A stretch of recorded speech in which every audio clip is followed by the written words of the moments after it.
ევროპული ბიზნეს ასოციაციის და გრანდ ტორტონის თანამშრომლობის ამბავს გაგიზიარებთ გადაცემის ამ ნაწილში.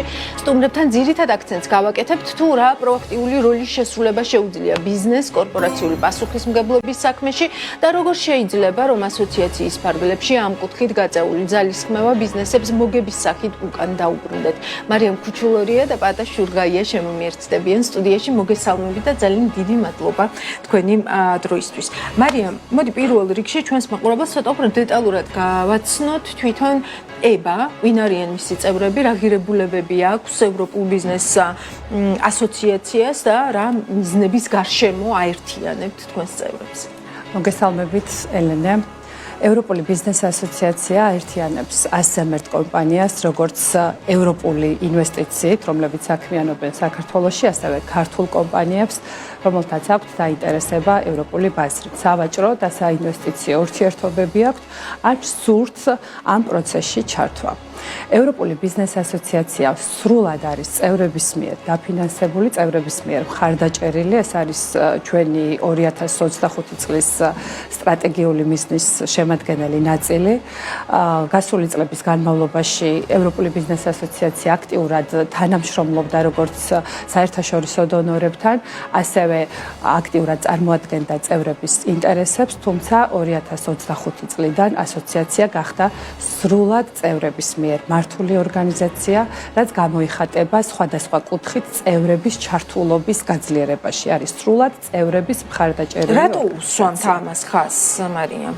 ძალიან კარგი კითხვა, იმიტომ რომ შესაბამისმა საკანონმდებლო ცვლილებებმა ჩვენ მოგვცა იმის სტიმული, რომ წევრების ჩართულობით ეს ასოციაცია ყოფილიყო ისეთი, რომელიც დღეს საქართველოს ბიზნეს ეკოსისტემას შეესაბამება. ჩვენ მუდმივად ვართ წევრებთან ახლო კონტაქტზე, ვიკვლევთ მათ საჭიროებებს სექტორულად, ისევე როგორც საკითხებს, რომელიც სხვადასხვა სექტორისთვის არის საერთო და ეს იყო ერთიანი გადაწყვეტილება, როგორც ბორდის, ასევე წევრების, რომ წევრებს გაეგზელებინათ ერთმანეთის მხარდაჭერა სწორედ ესე. ხაზს უსვამ ასევე იმის გამო, რომ ევროპულ ბიზნეს ასოციაციაში გაწევრიანებული არიან ისეთი კომპანიები, რომელთათვის ძალიან მნიშვნელოვანია ეკონომიკის მდგრადი განვითარება, სოციალური პასუხისმგებლობა. ერთიანად, ჯამურად ჩვენი ასოციაციის წევრი კომპანიები ასაქმებენ 30,000-ზე მეტ თანამშრომელს და ახორციელებენ მნიშვნელოვან სოციალურ პროექტებს, ისეთ პროექტებს, როგორც დაკავშირებულია ახალგაზრდების გაძლიერებასთან, უნარების გაძლიერებასთან, ქალთა ეკონომიკურ მხარდაჭერასთან და ხაზს უსვამ იმიტომ, რომ ის პროექტები, რაც ვთქვათ, წლების წინ საერთაშორისო დონორების მხარდაჭერით ხორციელდებოდა, ჩვენმა წევრებმა აქტიურად გააგრძელეს ეს პროცესები და ეს ჩართულობა. მაგალითისთვის შემიძლია გითხრათ, რომ იყო გარკვეული მიმართულებები, მაგალითად, კარგად გახსოვთ უნარების მხარდაჭერის პროექტი USAID-ის მიერ დაფინანსებული. USAID ჩვენც ვიყავით ბენეფიციარები ამ პროგრამის, ჩვენ წევრებთან ერთად ვთავდით წევრებს ამ პროცესში, რომ მიეღოთ ეს სარგებელი, რასაც ეს პროგრამა იძლეოდა, თუმცა ამ პროგრამის დახურვის შემდეგ USAID ყველას მოგეხსენებათ დაიხურა ყველა ქვეყანაში, არა მარტო საქართველოში. ჩვენმა წევრებმა გააგრძელეს ის პროცესი, რაც დაიწყეს ამ USAID-ის მხარდაჭერით. ძალიან მეამაყება ეს ელენე სიმართლეს გეტყვი, რომ სამი პროექტი განვახორციელეთ თავდაპირველად USAID-ის მხარდაჭერით, თუმცა ის ნაწილი, სადაც ჩვენ დონორი გთხოვდა მდგრადობას, რომ როგორ გაგრძელდება ეს პროექტი ამ დონორული მხარდაჭერის შემდეგ, ძალიან დიდ ყურადღებას ვაქცევდით და ჩვენმა სამივე წევრმა ეს გააგრძელა. ფაქტიურად შემიძლია გითხრათ, მაგალითებით შემიძლიათ გესაუბროთ, ერთ-ერთი არის CITO, რომელსაც ჰქონდა საჭიროება შეექმნა სპეციალური პროგრამა, პროფესია, ტექნიკური გადამზადების პროგრამა ლაბორანტებისთვის და მიუხედავად იმისა, რომ თავიდან ბიძგი მისცა დონორმა ამ მიმართულებით, ამ პროგრამის დახურვის შემდეგ CITO-მ გააგრძელა ეს პროცესი და ის შექმნა CITO აკადემია, დღესაც აგრძელებს და კომერციული ხასიათი მიიღო ამ ყველაფერმა. იგივე შემიძლია გითხრათ Basalt Fibers-ზე, რომელმაც ასევე გააგრძელა კოლეჯთან თანამშრომლობით ეს თავის დროზე დონორების მიერ დაწყებული პროექტი. აუცილებლად უნდა გითხრა ახალგაზრდების პროექტი, რომელიც თავიდან ასევე დონორების მხარდაჭერით იყო ინიცირებული და თანამშრომლობდით ამ მიმართულებით ამ USAID-ის პროგრამის დახურვის შემდეგ ჩვენმა წევრებმა აიღეს ეს პასუხისმგებლობა, რომ არ გაეჩერებინათ ეს ახალგაზრდების მხარდაჭერის პროექტი. დასაქმების კომპონენტია. დიახ, დასაქმების კომპონენტია და მინდა ხაზი გავუსვა, რომ გრანტ ორტონი აქტიურად იყო ამ პროცესში ყოველთვის ჩართული და შარშან ანუ 20-25 წელს გააგრძელა ამ ახალგაზრდების მხარდაჭერაც. აი, მოკლედ რო გითხრათ, რა არის ეს პროექტი? ჩვენ ეს არის წევრებისთვის იმ დანაკლისის შევსება, რაც მათ აქვთ საკადრო მიმართულებით. ანუ ჩვენ ვიკვლევთ წევრებს, რა უნარებზე აქვთ მოთხოვნა, შემდეგ ვარჩევთ ამის მიხედვით ახალგაზრდებს და ახალგაზრდებს უტარებთ გადამზადებას, წევრები ინაწილებენ ამ პასუხისმგებლობას, რომელ სესიას რომელი წევრი ჩაატარებს ამ ახალგაზრდებთან. ვიღებთ უკვე შრომის ბაზრისთვის მომზადებულ სტუდენტებს, რომელთაც შეუძლიათ ჩვენს წევრებთან დასაქმება. საკმაოდ დიდია მაჩვენებელი ამ სტუდენტების ჩვენს წევრებთან დასაქმების და ძალიან მეამაყება ეს პროექტი. მადლობა მარიამ, შესავლისთვის საკმარისია, მოგიბრუნდებით. პატას გავაგრძელებინებ, ესე ვთქვათ, საუბარს. პატა, აი გრანტ ორტონის მაგალითზე რომ ვიმსჯელოთ პირდაპირ, აი რა ღირებულებას ხედავთ, რომ ასოციაციის წევრი ხართ, ევროპული ბიზნეს ასოციაციის წევრი ხართ და მაგალითებით თუ გავაგრძელებთ ამ საუბარს, რაც დაიწყო მარიამმა, კიდევ უფრო საინტერესო იქნება, ვფიქრობ ჩვენი მაყურებლები. მადლობა მოწვევისთვის პირველ რიგში. მეორე რიგში დავითანხმები მარიამ შრომის ბაზარი აქტუალური არის აქ და ყველგან. ჩვენ ამ ბოლო პროექტში რაც მარიამმა აღნიშნა, აქტიურად ვიყავით ჩართული, იმიტომ რომ მთლიანად ჩვენი დასაქმების ნაწილი, ასე ვთქვათ, ინტერშიპით იწყება და შესაბამისად ინტერშიპი არის ის, რომ რაზეც ვთქვათ იოს ახალგაზრდებზე ჩვენ მოვყარებთ ძალიან დიდი იმედებს. საშუალო ასაკიც ჩვენთან კომპანიაში რომ ნახოთ, დაახლოებით 24-25 წელი არის. შესაბამისად აქტიური მონაწილეობა და კონტრიბუცია გვაქვს იგივე საგანმანათლებლო დაწესებულებებთან, იგივე ამ iOS EBA-ის პროგრამასთან. იმ კუთხით, რომ ასე ვთქვათ, პირველი შრომის ბაზარზე შემოსვლა თითქმის ჩვენთან ხდება, დამწყები კადრების და შემდგომ, ბაზარზე იცვლება, ასე ვთქვათ, სხვა მიმართულებების კუთხით. ჩვენ თუ არ ვცდები 20-22 წლიდან ვართ EBA-ის წევრები, COVID-ის ასე ვთქვათ, მილევის პერიოდი იყო და მას შემდგომ უამრავი, დაახლოებით 20-30 ღონისძიება მაინც გავაკეთეთ ერთობლივად. ჩვენი მიმართულებით EBA-ისთან თანამშრომლობა, ღირებულება გამოიხატება იმაში, რომ დარგობრივ ნაწილში, ანუ ის ხიდი, რომელიც პირობითად EBA რომელსაც ასრულებს, თუნდაც დარგის კუთხით, სადაც community იკრიბება, სხვადასხვა სპეციფინანსების კუთხით, მკვლევარების კუთხით და ასე შემდგომ, იგივე ამ მიმართულებით ძალიან მნიშვნელოვანი არის მთავრობის ჩართულობაც, იმიტომ რომ თუ მთავრობა ნებისმიერ დარგში არ იყო ჩართული, რაღაც კვაზი განვითარება გამოდის ამ მიმართულების შესაბამისად, ამ პლატფორმის საშუალებითაც აქტიურად მონაწილეობთ, რომ ეგრეთ წოდებული policy making-ის კუთხით ჩვენი კონტრიბუცია განვახორციელოთ. და უამრავი ესეთი თემა იყო გადასახადების კუთხით, უამრავი ესეთი თემა იყო შრომითი ურთიერთობების კუთხით, იგივე მიგრაციის კუთხით და შესაბამისად ჩვენ აქტიურად ვიყენებთ ამ პლატფორმას იმისათვის, რომ ბიზნესებს, რომელიც ხმა აქვს, ამის აკუმულირება მოვახდინოთ EBA-ის ირგვლივ.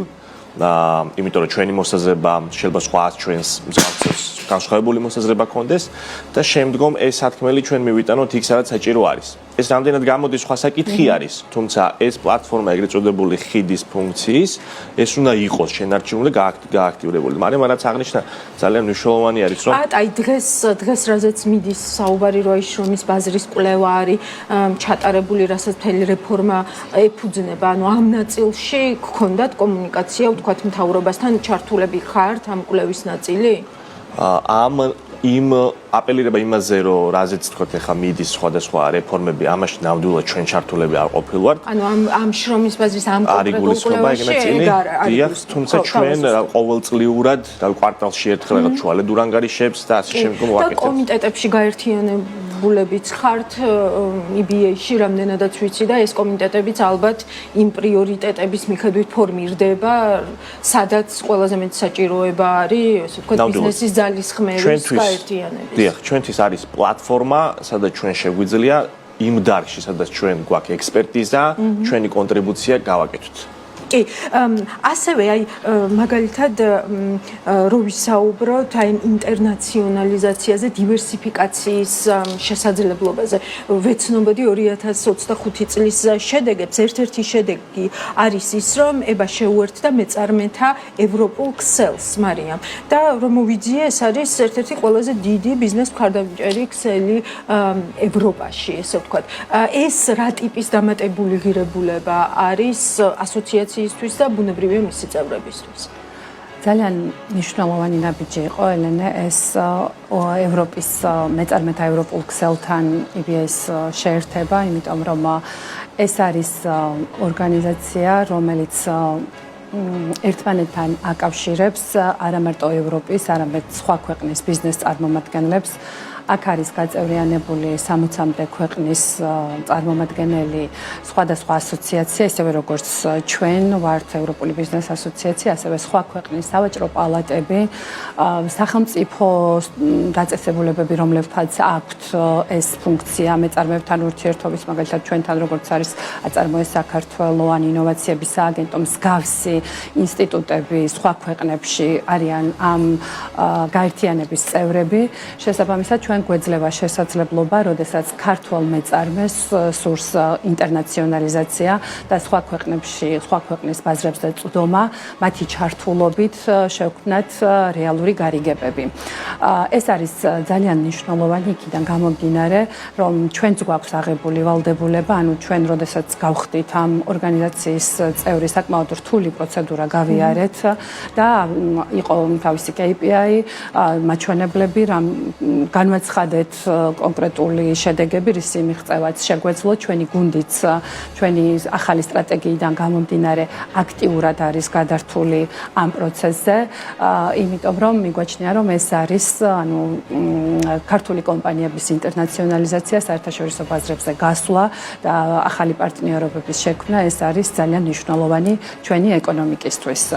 ეს არის ერთი ქსელი, რომელსაც შეუერთდით 2025 წელს და მეორე ქსელი, საერთაშორისო ქსელი, სადაც ვართ გაწევრიანებული, ეს არის ევროპული ბიზნეს ორგანიზაციების გაერთიანება, ანუ ჩვენი KOLGA ორგანიზაცია, რომელიც აერთიანებს არა ევროპულ ქვეყნებში მოქმედ ევროპულ ბიზნეს ასოციაციებს.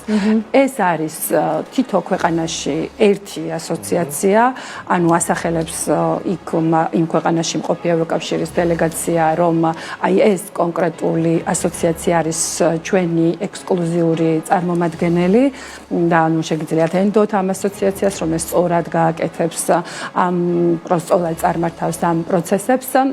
და აი ესე თითო ასოციაცია ჩვენ წელიწადში ერთხელ ვიკრიბებით ერთკვირიანი საკმაოდ ინტენსიური ვორქშოპები, ტრენინგები, სემინარები, მაღალი დონის შეხვედრები ევროპულ ინსტიტუტებთანაც იმ მიზნით, რომ ერთმანეთშიც გავაზიაროთ ცოდნა და გამოცდილება თუ რა სავაჭრო და საინვესტიციო პროცესები მიმდინარეობს ევროპასთან, რა შესაძლებლობებია, მინდა აღვნიშნო, რომ აქ არიან წევრები სხვადასხვა ქვეყნიდან, ისევე როგორც ჩინეთი, სომხეთი, ყაზახეთი, უზბეკეთი და ჩვენ ერთმანეთთან ვაზიარებთ ამ ცოდნას.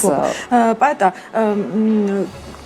ესე ვთქვათ, ჩვენი საუბრის დასასრულს მინდა რომ აი კარგად გამოვკვეთოთ, ვთქვათ, ეს ასოციაციის წევრობა, აი ეს რაღაც გაზიარებული ძალისხმევა, მათ შორის, ესე ვთქვათ, ყველანაირი, ხო, ფინანსური იქნება, ინტელექტუალური იქნება, ხომ, რატომ არის ასევე როგორ უბრუნდება ეს უკან იმ კონკრეტულ ბიზნესებს, რომლებიც ასოციაციაში გაწევრიანებულები არიან? ძალიან მნიშვნელოვანი თემა არის, იმიტომ რომ ნებისმიერ ბიზნესს, მით უმეტეს ეხლა კიდევ უფრო აქტუალური გახდა ბიზნესებთან, ასე ვთქვათ, სხვადასხვა თემატური განხილვების კუთხით, რომ ყველაფერი არ არის მატერიალური ფულის სახით გამოხატული. იმიტომ რომ როგორც ჩვენი თითოეული ადამიანის ბიზნესის კონტრიბუციაც საზოგადოების წინაშე, თქმა უნდა, მოგება მნიშვნელოვანი არის, მაგრამ არა მხოლოდ ერთ-ერთი გამსასვლელი. მოგებას თან უნდა ახდეს სიჯანსაღი, ანუ ეს უნდა იყოს მდგრადი, ეს უნდა იყოს ჯამრთელი, ეს უნდა იყოს ჯანსაღი და არ უნდა იყოს სხვის ხარჯი. ანუ რაღაცის დაზიანებით შენ რა თქმა უნდა, რაღაცის დაზიანებით არ უნდა მოიპოვებდე, ვიღაცის ხარჯზე არ უნდა ჭყალებში პარაზიტები.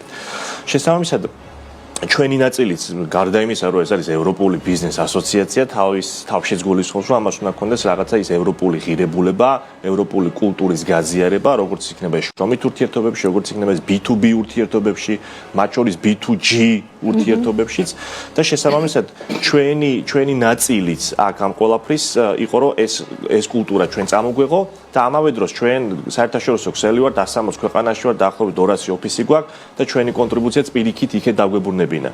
და შესაბამისად როგორც არის საგანმანათლებლო თანამშრომლობის ჭრილში, საკანონმდებლო თანამშრომლობის ჭრილში, business to business თანამშრომლობის ჭრილში, იმიტომ რომ ის საკითხი, რომელსაც მე ვუყურებ, ჩემი კოლეგა ამას როგორ უყურებს. ან მაგალითად ახლა ციტოს მაგალითი, რომელიც ახსენა მარიამა, ხო?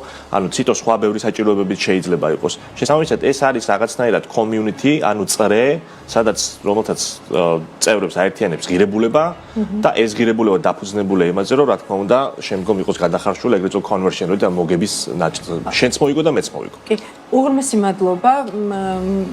რაღაც ასეთი განცდა მაქვს, რომ რაღაც კარგი სიგრძნისეული საუბრების დასაწყისი შეიძლება იყოს ჩვენი ეს გადაცემა. ძალიან დიდი მადლობა, რომ ასე ვთქვათ, ბიზნესზე საქმიანად ვილაპარაკეთ დღეს საქმიანი დილას ანალიტიკას ბლოგში. ამით მხოლოდ საქმიანი დილის მაყურებლისთვის სრულდება.